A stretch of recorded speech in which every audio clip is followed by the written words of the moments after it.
I think it's like 2010, was The named... two-parter? The two-parter, yeah. That's like ranked by Slate. Before there was 10,000 podcasts. Yeah, the best episode ever. And it's really good. Yeah. What's your recollection of that one, considering it's considered, among the best? I felt like he was doing me a favor. I'm like, can we just do my thing? He's like, yeah, okay, I'll do your thing, whatever. And then we just got into it. So my recollection was that, he was going to tell me, why our relationship was strained. We kind of resolved some things around his point of view of what was happening.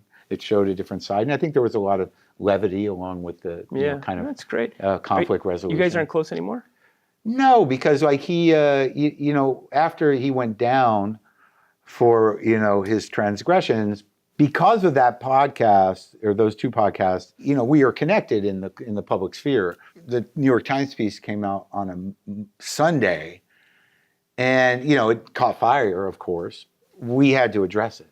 Mm-hmm. So we were on the road somewhere. I can't remember where, and we had to sit down with the gear and figure it out.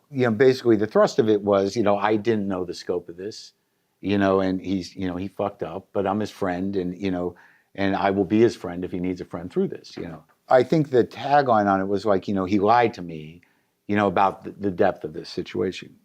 I don't even know if he listened to it, but I think that I wasn't willing, nor was anybody really, to go down with him or to necessarily die on that hill with him in terms of defending his behavior, that I think he felt like I betrayed him somehow. That was it. We no longer talked. And then, years later, I got a weird email from him, addressing, the work of my partner, Lynn, who had passed away, that he had seen a movie and whatever, and that, it was awkwardly phrased, but he said, look, if you ever want to talk, I'm open to that.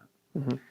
And, I said, look, I'd love to talk to you. We've both been through a lot of shit and whatever. And I'm not going to really frame the language that he used because it's not particularly flattering. It's a little peculiar. And I wrote back, I said, yeah, I'm willing to talk, but I'm not going to address, how I handled your problem. That's done. If you want to start from here, okay. He goes, well, I don't know if that's possible. And all right, well, this is what it is.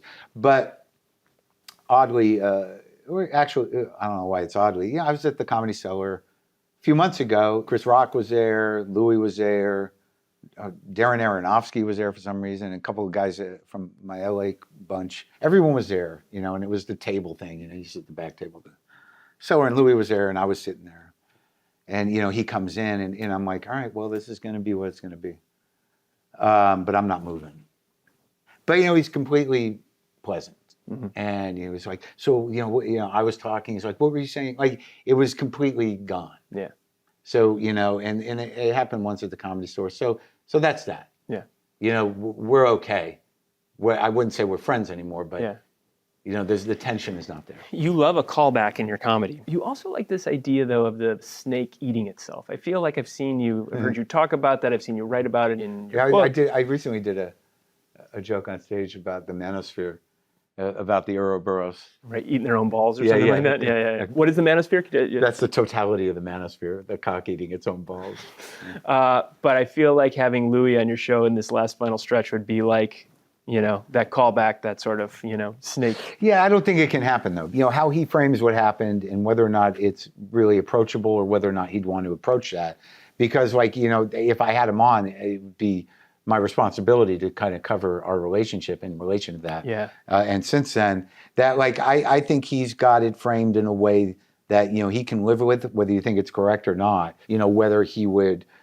kind of double down on his position or whether, I don't know what I'd get there in relation to what's going on in the world. And I don't think it's a valid or necessary thing to do. Yeah.